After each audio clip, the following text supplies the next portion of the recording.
Okay, I want to talk today a little bit about the issue that I'm sure all of you guys associate with marine mammals and sound, which is somewhere in here. All right, fine. I'm going to cheat and use the pointer, which is the interaction between marine mammals and human-made noise. That's kind of what comes into people's heads. But I'd also like to make the case as I'm going through this that bioacoustics and acoustic techniques are part of a much bigger part of marine mammal management and can be used in a whole lot of different ways to improve the way that we figure out how the animals are being injured by human activities and also how we can monitor their environment. So for those of you who don't know me, I am a senior research scientist at Hub SeaWorld, which is a nonprofit associated with SeaWorld. And I've been doing work on effects research for about 30 years in both the terrestrial and marine environments. So I kind of come to this with a background in noise effects and also in animal communication. That means I'm a behavioral ecologist, and I don't think about the world the way that, for example, an ecologist or somebody who works on oceanography would. So I'm hoping last year I got to sit in the back row and say, hey, what about behavior? What about sensory ecology? And this year I'll have the opportunity to stand up here and actually try to bring that into the conversation. Okay, so let's see if I can get this thing to go. All right, so there are 4 pieces in my mind to the relationship between acoustics and environment and human impact. One is what I've just mentioned, preventing noise impact. There's another piece of this that we haven't really talked about very much in our community, but there is precedent for it, so it's worth considering, which is that there is actually an acoustic environment out there that deserves protection. Second, John covered very nicely, and others will, so I'm not really going to talk a whole lot about using acoustics as a monitoring tool. It's also an important tool for mitigating human impacts, and in recent times we're beginning to be able to see it as a tool for actually assessing and maintaining marine mammal well-being. So all of these play into the issue of environment and human impact. So this is the first one. It's obviously one of the most important. Looking at it from the perspective of protecting the environment as a whole actually has a precedent. In the terrestrial environment, the National Park Service has interpreted their original Organic Act, which formed the parks, to mean that they have a mandate to protect the acoustic environment in America's parks for the enjoyment of the visitors and the well-being of the habitat as a whole.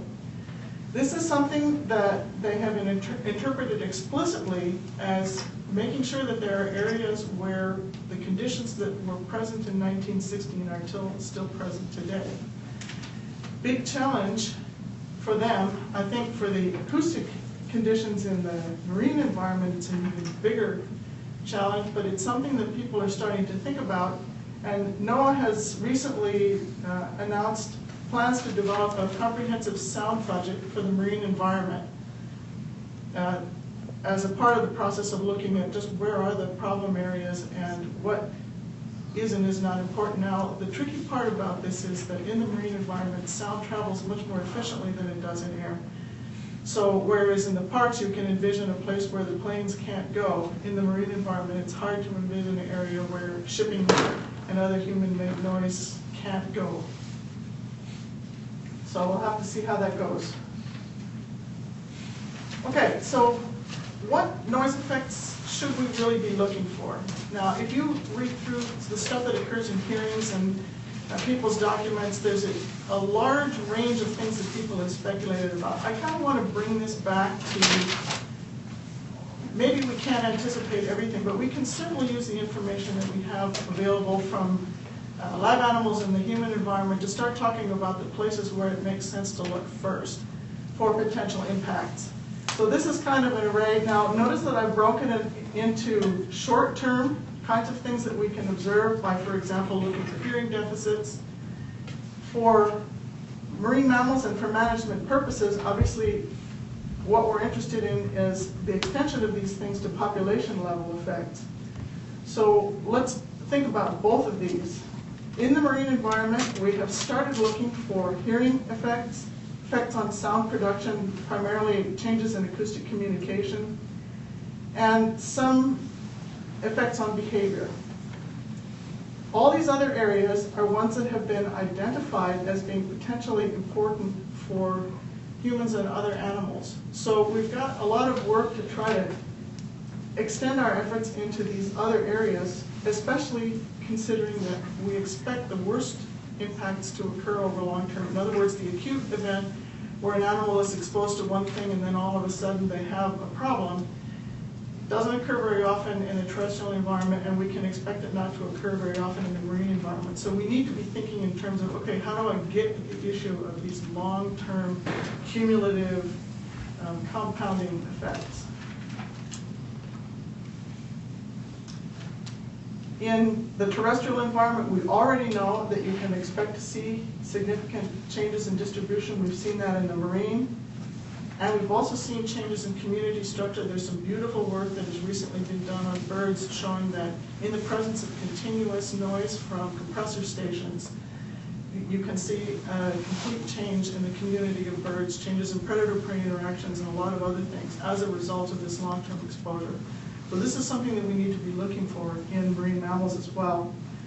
The other thing is, we expect that if there are these various health effects, there's going to be compromised survivorship and reduced reproductive fitness. We don't have evidence of that, and from a management point of view, this is really what we need to be looking for. And finally, there are what I would call adaptive failures. When a deer runs across the road in front of your car, from an ecological point of view, he's trying to get together with the other deer. But it's not a very good strategy in a world where there are cars going 60 miles an hour. And this is what I mean by adaptive failures, where an animal's coping strategy doesn't work. We see that in manatees as well. Running out into the middle of a waterway in order to get away from the shore is their adaptive response to the approach of a boat. And of course, it's the absolute wrong thing to do. So we need to be finding out enough about the defensive strategies of these, so these behavioral defensive strategies, to understand how they're going to react to the challenges that we pose for them. So that's for noise effects. It's a huge literature. I looked at a 10-minute slot and said, I cannot possibly review that, and a lot of you are very familiar with it. So the case that I just made, let's please start thinking about these long-term cumulative impacts is going to be my primary take-home message for this session and discussion. Okay, so monitoring marine mammals. One comment is that there are active methods. One that I have worked on is using active methods to detect where animals are in order to mitigate whatever particular activity, for example, the approach of a boat. It's a useful way of doing it in cases where you're not going to be able to signal the marine mammals. So this morning we heard that no, we're not going to be able to use alarms on boats to get whales to avoid them. Okay, so we need to start thinking about the technology to actively figure out where they are. And this may be one tool. There are potentially others. Another is that there are kinds of mobile platforms where you can actually instrument animals to keep track of them, and that's not something that's really been discussed, but it's used as a tracking tool for fish, and it's something that we can throw into the toolkit. Passive acoustic monitoring, I'm not even going to try to compete with what John gave us today. He did such a great job, so I'm just going to move on and talk about what we have been able to do with those. We're really good at environmental monitoring and presence-absence decisions. Is something present? Is it not present? We are still working on how we can use this information for population assessment along the lines of what we've been doing with visual surveys for 30 years. And for the future, working on getting much better information about behavior and demographics. So, and by demographics, I mean this animal was present here today, and we know he was here tomorrow, so following animals at an individual level and looking at life history type information. It's very important. I think it's going to be difficult for us to solve a lot of the problems that we're hearing about unless we can get some of this very explicit information. We take it for granted in the terrestrial environment, and I think it's something that we need to start doing for marine mammals as well.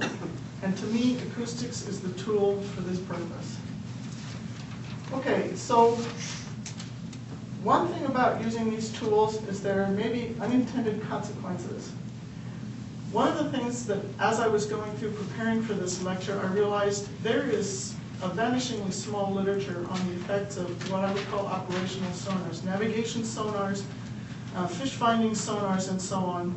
These instruments, typically we don't even have very good information on the levels that they're putting out, but these things can put out levels that are so high that they exceed threshold criteria that the NOAA acoustics criteria panel that I sat on set up for short-term exposure to short to intermittent signals.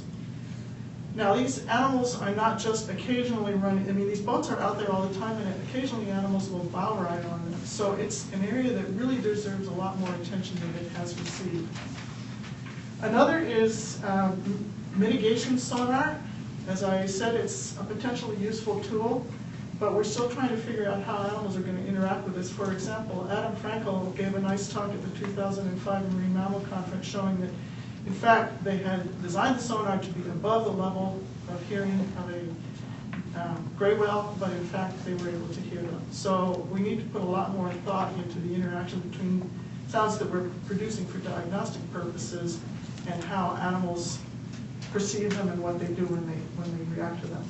And I wanted to give one example from my own work for this. We have been looking at tracking fish as a part of our aquaculture operation by instrumenting the fish with these little ultrasonic coded transmitters. We did a series of measurements with these things. They produce these little short pulses. This is about 69 kilohertz. The pulse itself, so this is amplitude here, and this is time along this axis. The pulse itself is very short, and based on the published information about pin-to-pit hearing thresholds, there was a chance that they would be able, that phocids would be able to hear it. Their upper limit of hearing is expected to be right at about 70 kilohertz. Great, everybody said they won't be able to hear these things. And we have done a series of experiments, and this is pretty much their reaction to being exposed to the pingers. So, two things. One, it's way at the upper end of their range. We don't expect there to be high signal-to-noise ratio issues. So, what the hell is this about? You know, it's a little teeny sound. The current thinking is that there is some kind of a defensive mechanism that many, many marine mammals have that causes them to react strongly to high-frequency sounds. And those of you who work on cetaceans, I leave it to your imagination exactly what it is they might find offensive about these high-frequency sounds, but I would point out that the only thing out there that makes these kinds of sounds, typically in the marine environment when we're not there, is cetaceans. So we're thinking that this is some kind of a defensive response, and it's probably the reason why these ultrasonic coded transmitters have not become little dinner bells for the pin-pits that are out there yet, but with time, these guys are smart and they can learn to tell the difference between a little tone and something that's a dangerous signal. So we expect the issue to get worse as tens to hundreds of thousands of these instruments are put out. So that's an example of the kind of thing where you really need to think about the interaction between what you're putting in the water and the message that the marine mammal is getting, so that you can be a lot smarter about how you do your management. Okay, the last topic I think after, come on, please, is, okay, so you have identified some kind of an impact, for example, an area where you don't want the marine mammal to be. So can you use sound as an active tool?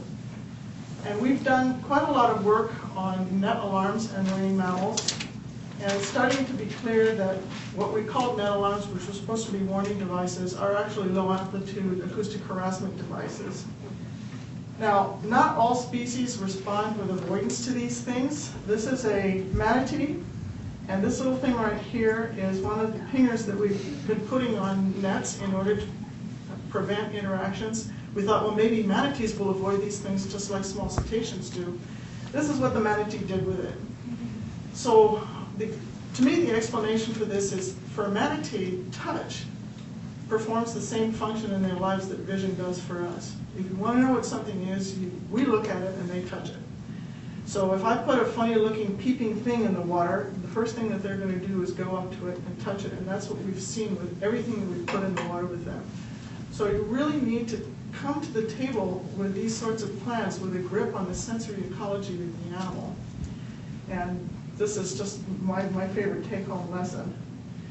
Now, the other thing is that if you don't consider the motivational trade-off that the animal encounters, so you want them to leave the net, or whatever it is that you've instrumented with your pinger. But if you're opposing some other motivating factor, for example, the desire to eat, or access to good habitat, or access to mates, or something like that, you've got to worry about where the emotional trade-off is.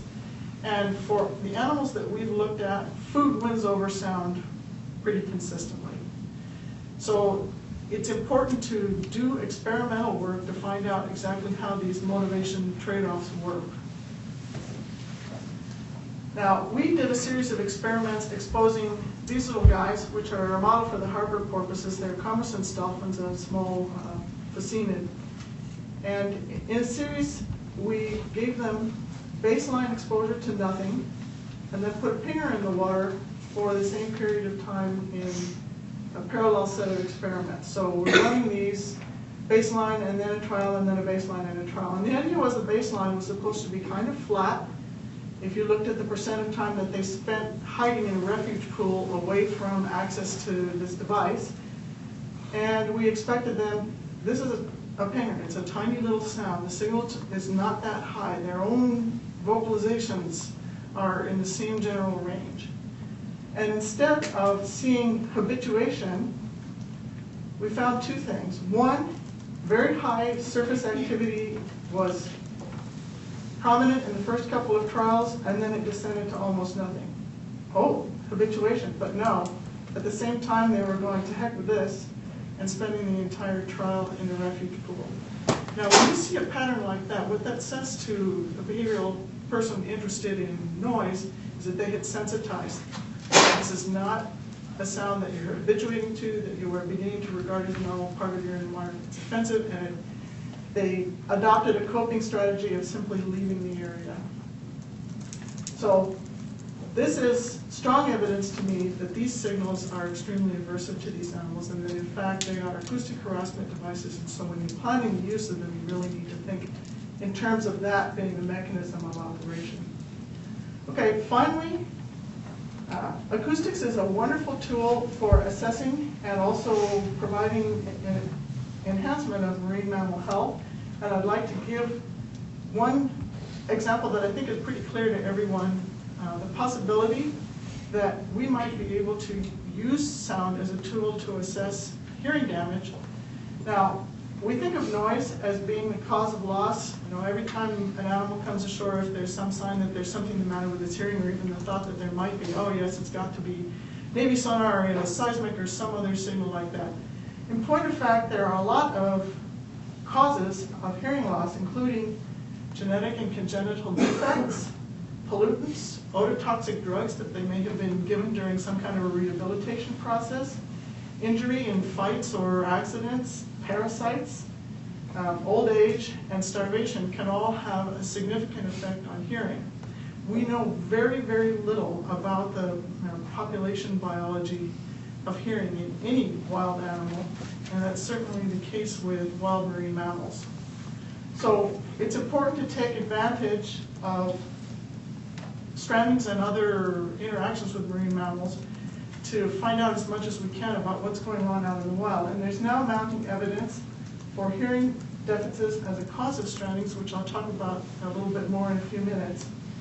The other note that I want to make at this point is, I'm not going to give any specifics, but sound production can be used as a tool to assess health. And I'm not just talking about ultrasound exam. You can actually use signals produced by the heart and other organs as a tool for figuring out what's going on, so as a kind of imaging. And I'm not saying that that's a substitute for putting them in an MRI if you have it, but if you're on a beach, a tool like this could very well be a very useful adjunct to the other tools that you have at your disposal. So it's something to consider developing as a technology for the future. And finally, in zoological settings, sound is the light in the sea. This is what they use as a modality every day for their whole lives. So it's probably time to start thinking harder about how can we use this as a tool for enrichment in zoological settings. Okay, Now, what about this hearing thing? It's been a subject of speculation. In an '87 Marine Mammal Commission report, there was a suggestion that rapid changes in pressure during earthquakes could cause auditory trauma. Oh my God, and everybody thought this was so crazy that that was the end of the conversation.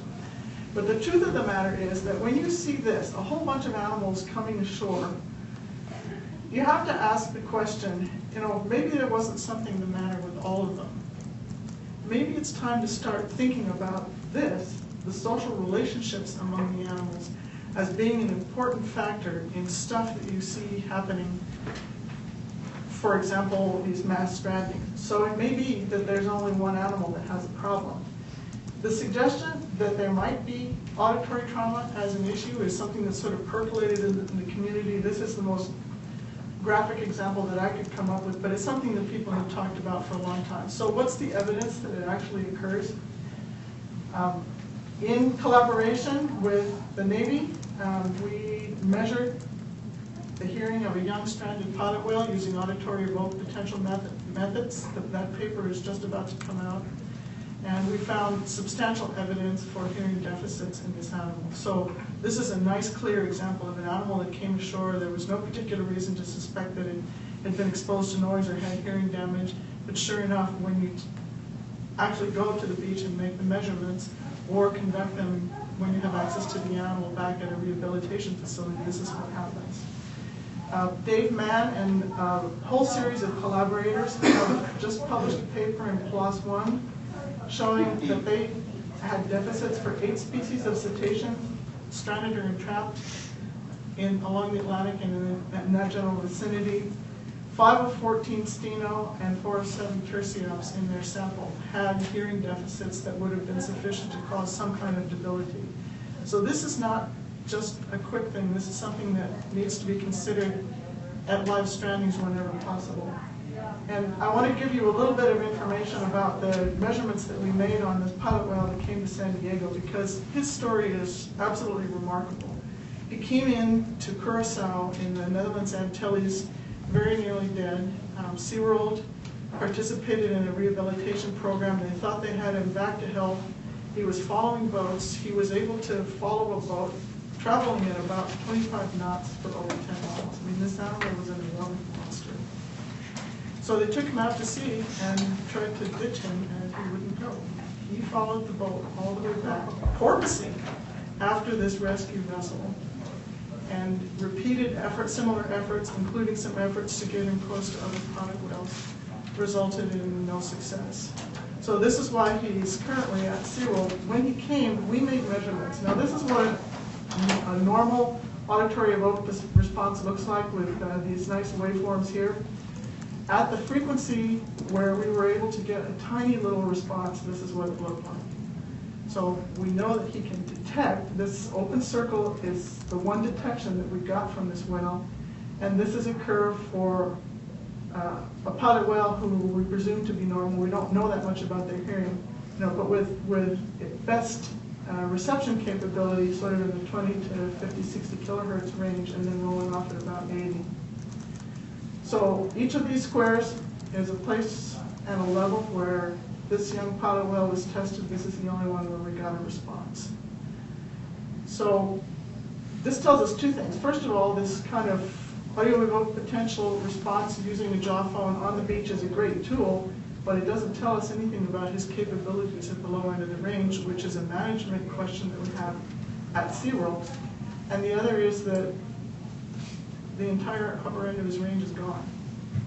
So it's going to be well worth thinking about exactly how might that have occurred. Okay, finally, for the purposes of the discussion later, I wanted to throw out a couple of points. We need to use sound more effectively, and I hope I've given some good examples during the course of this discussion. Simulate improved technology. I think John and those guys are going to make a strong case for that in their session tomorrow. I'm emphasizing it from the perspective of assessing environmental impact. We need to not only know what's going on with the animals, we also need to know what's going on with the environment. And it's going to be really important to take these experimental tools that we've talked about over the course of today and transition them to tools that anyone can have access to at a site where where it would be important, for example, at stranding. Now, today, Dave gave us this. You know, these are kinds of the kinds of areas that we think about as being important in marine mammal management. To me, where's behavior and sensory ecology? It's missing from this. So those two topic areas affect each of these areas. I gave an example about stranding, population dynamics, because these are large, intelligent social mammals and their social relationships are going to affect the structure and movements of populations and so on. I can come up with examples like that all the way around this circle. So let's please add behavior and sensory ecology as an important consideration when we're doing this kind of thinking. So that's the major point there. And next year, let's have a behavior and sensory ecology section. Thank you very much.